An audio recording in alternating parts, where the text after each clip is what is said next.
Hoje vamos continuar nosso estudo sobre as taças, né? E vamos hoje estar falando sobre a sétima taça, esta daqui, ok? Já estudamos sobre esta e ainda não vimos a respeito dessas 5 primeiras. Proposital, né? Isto, porque queremos dar ênfase a esses estudos para depois entendermos essas outras taças, ok? Vou descartar aqui meu desenho, não vou ficar com ele assim, né? Só com este, ok? Vamos lá. Estamos aqui usando a Bíblia, né? Viva, Tradução do Novo Mundo, Tradução do Novo Mundo. Duas versões iguais aqui e uma diferente cá, ok? O estudo ele vai ser realizado no capítulo 16, a partir do verso 17, tá bom? O sétimo anjo derramou o vaso dele no ar, ou taça, né? E do trono do templo do céu veio um poderoso clamor dizendo: está terminado. Então, lá do templo dos céus, né, ouviu-se uma voz que disse quando a sétima e última tigela, o vaso, né, como está escrito aqui, né, mas o correto aqui seria tigela ou taça, né? Quando ele foi derramado no ar, então a gente teve ali no caso essa voz que veio do próprio Deus, né? Veio do trono, né, dos céus, do templo do Santíssimo, né? Santuário. E aí uma voz dizendo que estava feito, ou seja, estava completado a ira de Deus, estava completa, né? Essa era a última ação que Deus iria trazer, né, como símbolo do seu julgamento para a humanidade. E isso, claro, né, que foi uma ação que teria várias outras reações, né? O fato de o anjo lançar a sua taça, né, no ar.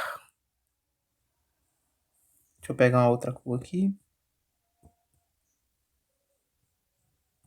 Então, o fato do anjo ter lançado a sua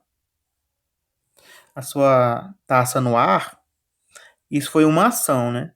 E essa ação causaria várias reações que nós vamos ver adiante. Eu até queria trabalhar com essa versão aqui, mas eu vou precisar de, de, de informações com relação a o significado das palavras. Então, eu vou preferir usar essa aqui, né? Por exemplo, aqui, ó, ar. Vamos ver o que significa a palavra ar, certo? Então, nesse cantinho aqui, vou colocar isso aqui para baixo. Nesse cantinho aqui,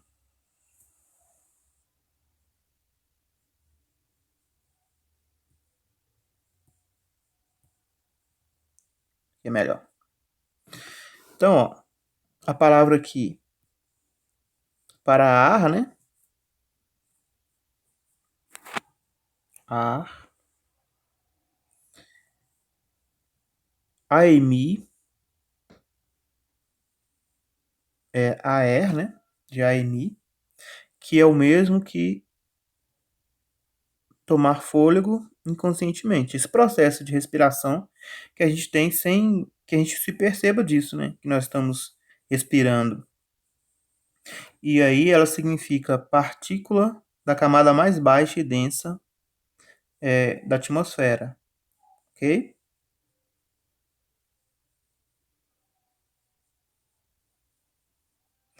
E também regiões atmosféricas. Então, o local, né, que o anjo lança a sua tigela é no ar, que que tem a ver com o processo de respiração e vida das pessoas, né? A atmosfera. Isso pode nos dizer muito, ok? Então vamos lá. Depois ele falar que estava feito, estava realizado, né? Toda aquela ação que Deus teve para trazer esse julgamento para a terra. Aí o versículo 18 diz: E sobrevieram relâmpagos, vozes e trovões. E ocorreu grande terremoto, como nunca houve, igual desde que há gente sobre a terra. Qual foi o terremoto forte e grande? Vamos dar uma olhada aqui. Alguns textos que aparecem uma citação parecida.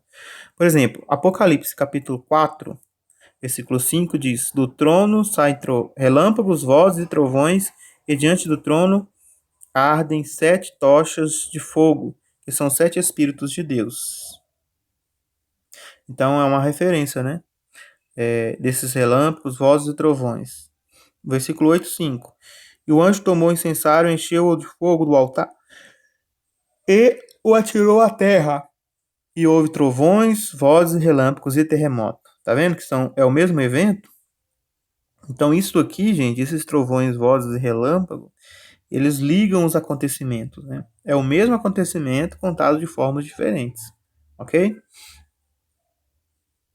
Abriu-se então o santuário, o 11, né, 19, de Deus, que se acha no céu, e foi vista a arca da aliança no seu santuário, e sobreviu relâmpagos, vozes e trovões, e terremoto e a grande saraivada.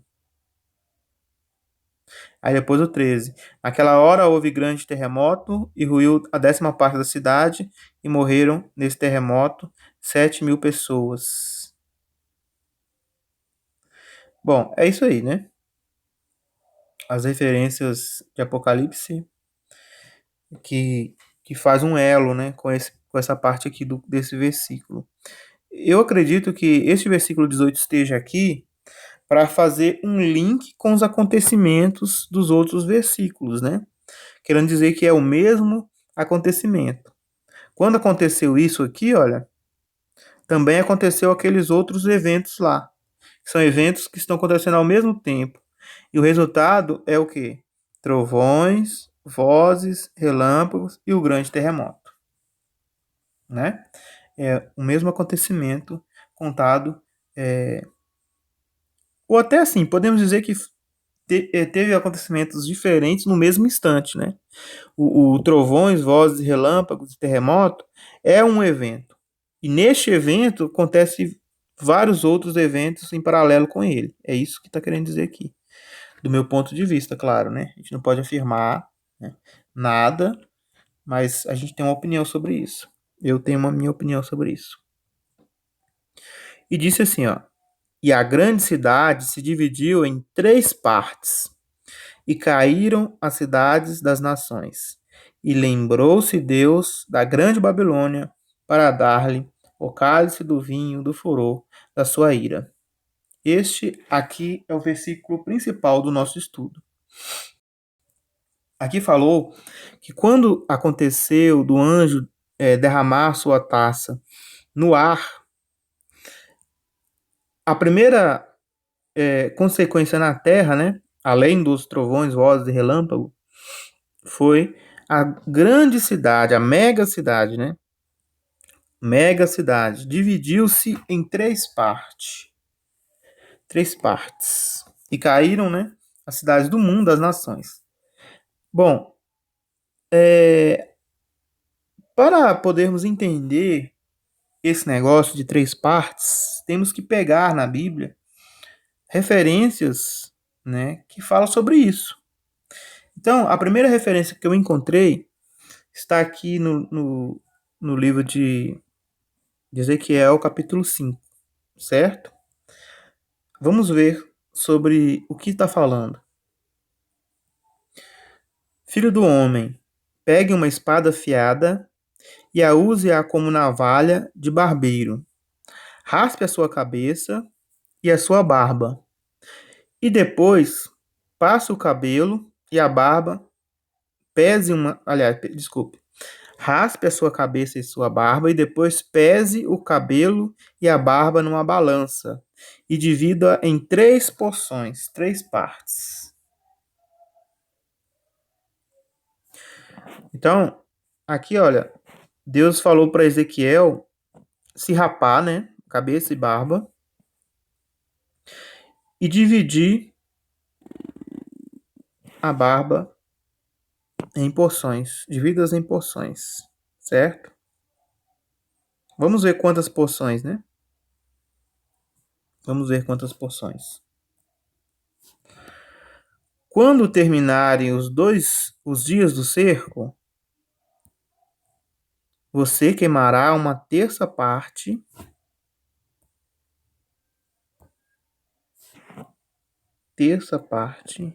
deles no fogo, dentro da cidade.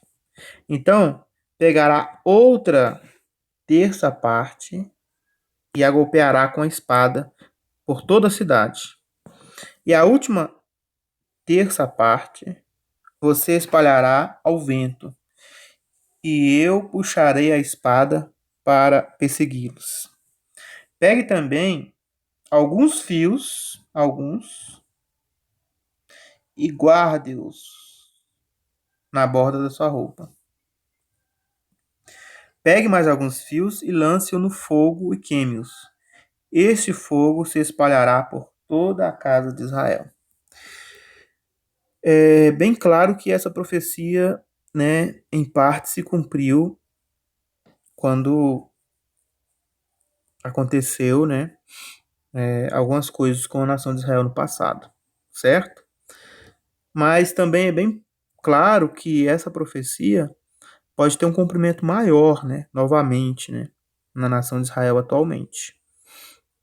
E é interessante que aqui menciona-se, né, essas 3 partes, né?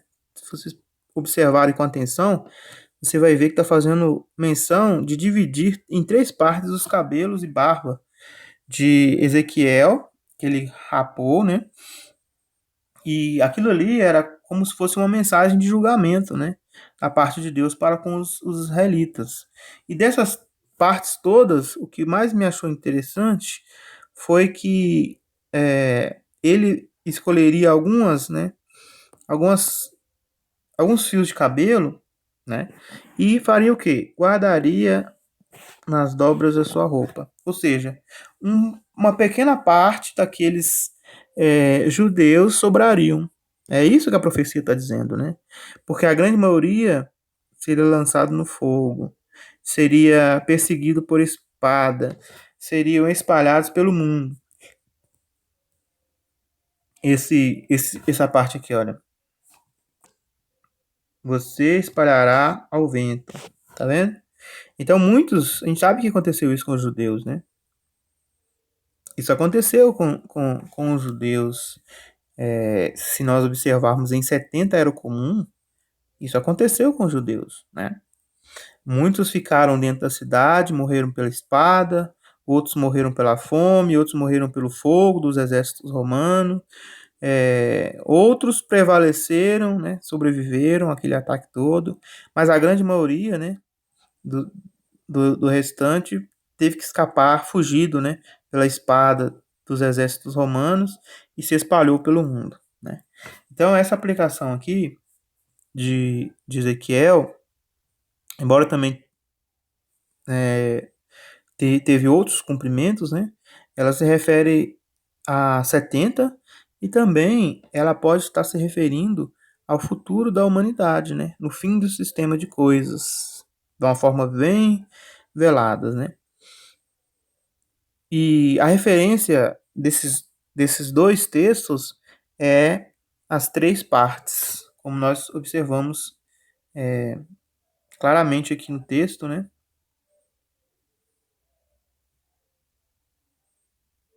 Vamos aqui escrever, né?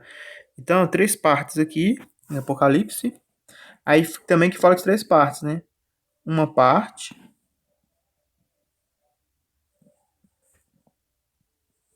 outra parte e a última parte. Então, são 3 partes também, fazendo aqui uma correlação com Apocalipse. Lembre-se, pessoal, que essas formas de linguagem, essas formas de explicação bíblicas, elas levam sempre um objetivo da gente conseguir fazer a conexão entre um texto com outro, né? Ah, você está fazendo um texto totalmente fora do contexto, né? Aqui está falando de Babilônia, isso está falando de judeu, né? Então, talvez é você que ainda não conseguiu fazer a peça do quebra-cabeça se encaixar. Porque o que encaixa as peças são as linguagens que a Bíblia usa. Então, quando aqui em Apocalipse decide usar essa expressão 3 partes, ele está chamando os profetas. Apocalipse faz isso o tempo todo. Ele chama os profetas, né, de Deus para que você entenda o que está querendo dizer aquilo ali. Por exemplo, quando está falando aqui que a grande cidade dividiu-se em 3 partes, é porque está apontando para Ezequiel, que estava falando sobre 3 partes. E o que estava ligado às 3 partes de Ezequiel? Não era o julgamento? E não estava falando também que da última parte um pouco sobraria? Seria colocado na dobra da roupa? Não é isso que é a mensagem de Ezequiel? Eu não quero saber aonde exatamente é a aplicação desse texto aqui. Não interessa para mim exatamente a aplicação, mas o que ele ensina. E o que ele ensina para mim? Ensina que Deus julgaria a nação. Ele usou uma linguagem visual para a nação entender, porque Ezequiel rapou a cabeça, rapou a barba. Isso era muito forte para um judeu, porque a lei proibia o judeu de rapar a barba e rapar a cabeça também. Então, quando as pessoas viram Ezequiel com a cabeça rapada, com a barba rapada, eles se assustaram ao ver o profeta de Deus, porque o profeta de Deus era o primeiro que tinha que seguir a lei de Deus na risca. Então, quando eles viram o profeta de Deus rapando a cabeça e a barba, eles sabiam, né, que isso era um símbolo de muita tristeza. Todas as vezes que as pessoas estavam muito, mas muito para baixo na nação de Israel, eles rapavam as barbas, né? E rapavam a cabeça, jogavam pano usava pano de sacos, né? Pelo corpo afora. Então aquilo ali mostrava que Ezequiel estava profundamente triste com alguma coisa. Qualquer um, até uma criança, quando batesse o olho em Ezequiel, ele já veria Ezequiel com aquela roupa, com aquele traje, e ele saberia que alguma desgraça estava para acontecer. A mensagem era uma mensagem de desgraça, uma mensagem muito pesada, né? De saco e de cinzas, né? E ainda por cima, com a cabeça rapada e com a barba rapada, era chocante para os judeus. Daí ele pesou a barba e o cabelo, né, na balança em 3 partes. E aí ele pegou e fez o que com essas partes, né? Então, aí o texto fala que uma parte jogou no fogo, outra parte ele golpeou com a espada, e a outra parte, né, ele lançou ao vento, que seja, espalhando ao vento, né? E só que ele pegou dessa parte que foi espalhada ao vento, né? Ou até de outras partes, né? Aqui não especifica, mas falou que guardou na dobra da roupa. Ou seja, um pouco das pessoas escapariam da ira do julgamento de Deus.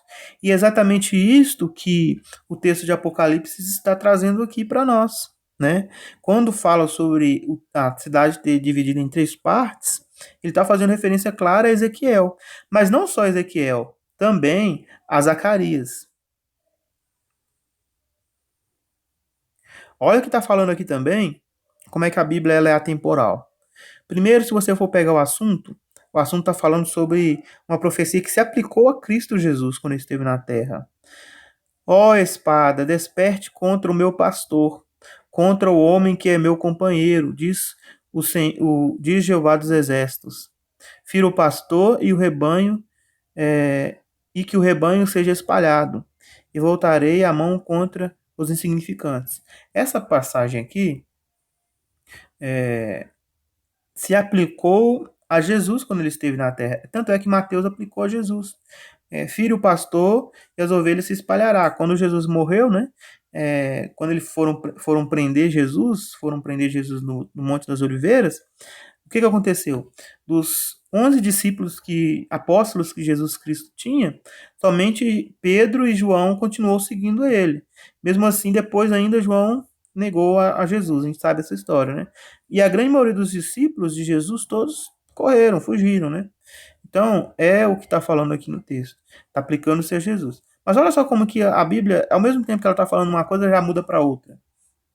Aqui no verso 8 diz assim: E em toda esta terra, diz Jeová, dois terços serão eliminados, morrerão, e um terço restará. Tá vendo que também tá falando sobre três partes? Três partes.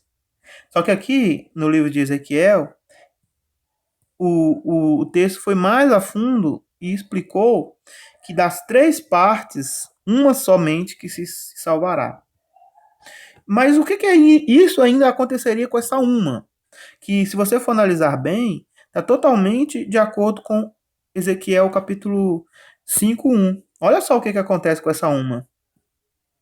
Eu farei esse um terço passar pelo fogo, eu os refinarei como se refina a prata, e os provarei como se prova ouro. Eles invocarão meu nome, e eu lhes responderei, vou dizer, eles são meu povo, e eles dirão, Jeová é o nosso Deus. Bom, deu para perceber que até essa uma parte que sobrou, ela teria que passar pelo fogo. O que significa isso? Então, essa uma parte também passaria por provações, por tribulação, por fogo. Tá vendo que quando a Bíblia, aqui em Apocalipse, fala sobre as três partes, ela está fazendo menção a Ezequiel e a Zacarias? Porque Apocalipse nada mais é do que um livro que liga livros. Esta aqui é uma chave, uma porta trancada, mas Ezequiel é metade da chave e Zacarias é metade da chave. Quando você soma Zacarias, Ezequiel, e você lê com Apocalipse, você consegue entender o que Apocalipse está falando. Então, vamos entender o que o Apocalipse está falando. Quando a taça é derramada no ar, a grande cidade se divide em três partes. O que é essa grande cidade? Se você pegar o contexto de Ezequiel e de Zacarias, você vai perceber que está falando a respeito dos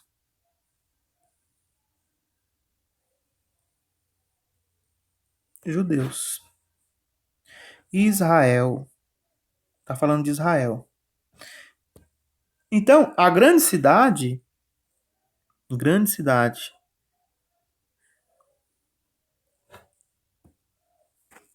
a grande cidade também é Babilônia a Grande. E note que o cálice que foi derramado no ar, ele faz também com que Deus se lembre da grande Babilônia para dar-lhe o cálice do quê? Do vinho do furor da sua ira.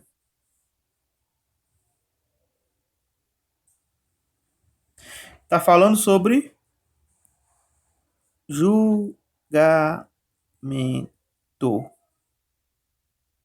Julgamento a quem? Babilônia. Quem é Babilônia a Grande? Talvez você diga, o Império Mundial da Religião Falsa. A pergunta é: será? Será que se refere mesmo ao Império Mundial das Religiões Falsas? E se Babilônia for outra coisa? E se o texto de Ezequiel e o texto de Zacarias esteja apontando para uma outra Babilônia, que não tem nada a ver com religião falsa? Estas perguntas serão respondidas em um outro vídeo, aonde eu vou explicar a identidade de Babilônia. O que importa para nós neste estudo É apenas o fato das três partes, que representa julgamento para a Babilônia. Só que, como Ezequiel e como Zacarias, haverá. Deixa eu voltar aqui no verso 8, né? Como em Ezequiel, como em Zacarias, para a Babilônia haverá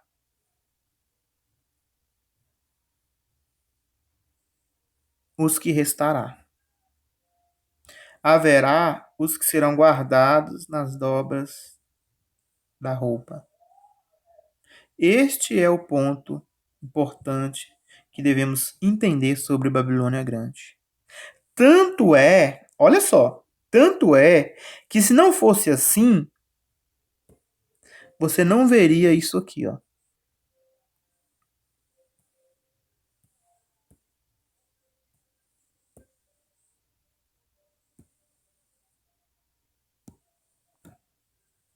Agora vocês vão ver se eu tenho razão ou não no que eu tô falando. Se eu tô falando bobagem. Ouvi outra voz do céu dizer: Retirai-vos dela. De quem? Babilônia. Povo meu, para não seres cúmplice de seus pecados e para não participar de seu flagelo. Então, povo de Deus vai estar aonde? No meio de Babilônia. E eles precisam retirar-se de Babilônia. Vamos ver. Retirar-vos.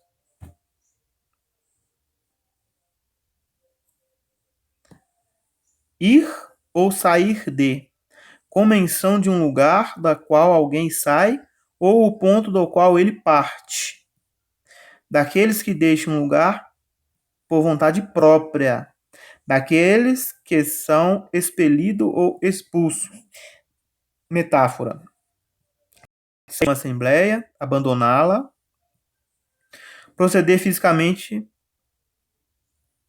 descender, ser nascido, também pode ser usado em outros contextos, livrar-se do poder de alguém. Olha só.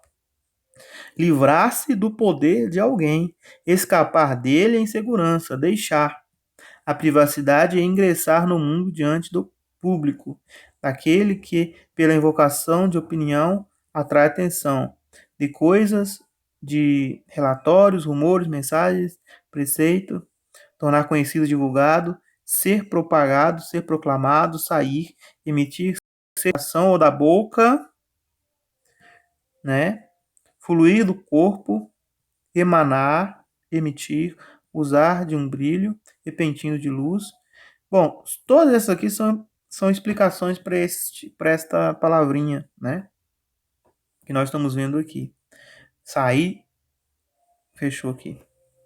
Sair de Babilônia Grande, né? E aí, como foi dito, né? Imagina, imagina, imagina a seguinte situação.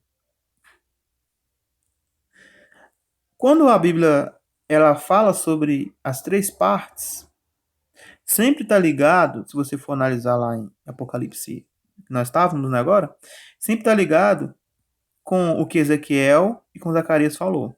Sempre. É relacionado a julgamento, a ligação é julgamento, só que nesse julgamento, uma parte sobrevive. Então, por isso que aqui em Apocalipse capítulo 18, 4 fala, sai dela, povo meu. Porque este povo meu que sai dela, que retira-se dela, é exatamente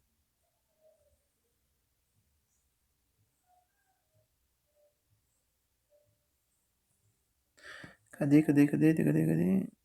Aqui, ó. No 3. E aqui. Isto. Essa parte daqui do povo dele, povo meu. Povo meu, tá onde o povo meu? Tá na Babilônia, né? O povo de Deus tem que estar na Babilônia. Como o texto fala, né? Pelo menos nesse sentido aqui. E aí, ó. Você está ligado por isto e você está ligado por isto.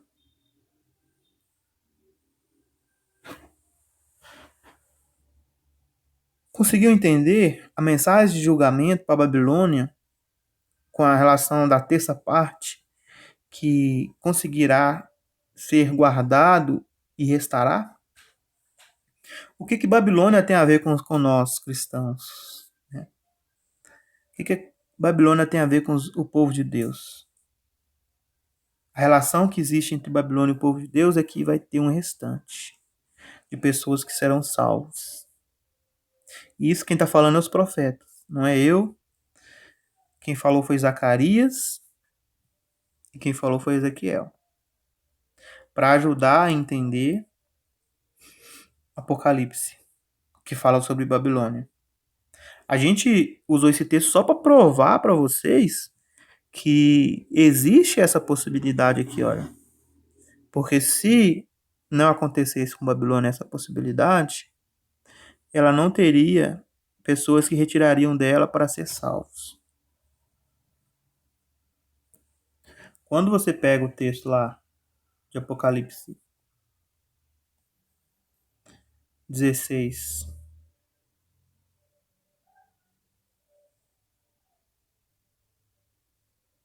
19, e você pega essa referência, é porque isto vai acontecer também com Babilônia, que é a grande cidade. Ok? Vamos continuar então? As consequências disso. Todas as ilhas fugiram e os montes não foram achados. Isso aqui não é literal. Isso é simbólico, tá bom? Mas a gente não vai entrar em detalhe porque para a gente decifrar isso a gente vai ter que entrar em outros textos e vai ficar muito grande o vídeo, né? Também desabou do céu sobre os homens grande saraivada, com pedras que pesavam cerca de 1 talento. E por causa do flagelo, da chuva, de pedras, os homens blasfemaram a Deus, porquanto ao seu flagelo era sobremodo grande.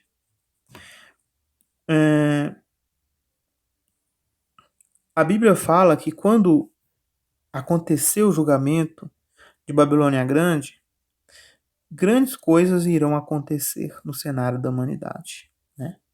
Por exemplo, aqui, olha, não trata-se de Armagedon ainda. Eu, por muitos anos, eu achava que essas pedras, essas grandes pedras de gelo, referia-se ao Armagedon. Mas não pode ser o Armagedon porque Babilônia ainda tem que ser julgada. O julgamento de Babilônia acontece antes do Armagedon. Ela faz parte da última tigela da ira de Deus, né? Armagedon, na verdade, é a última coisa que vai acontecer de tudo. Que também faz parte do julgamento da Babilônia, né? O Armagedon e o julgamento da Babilônia é a mesma coisa praticamente. Se nós analisarmos o capítulo 17 e o capítulo 18, que nós vamos fazer um estudo sobre ele, um vídeo à frente, né? Uns vídeos à frente. Depois da gente explicar o que é Babilônia, a gente vai conseguir entender o julgamento dela. Antes de entender o que ela é, não tem jeito de entender o julgamento dela. Aí você vai entender por que cai pedras grandes.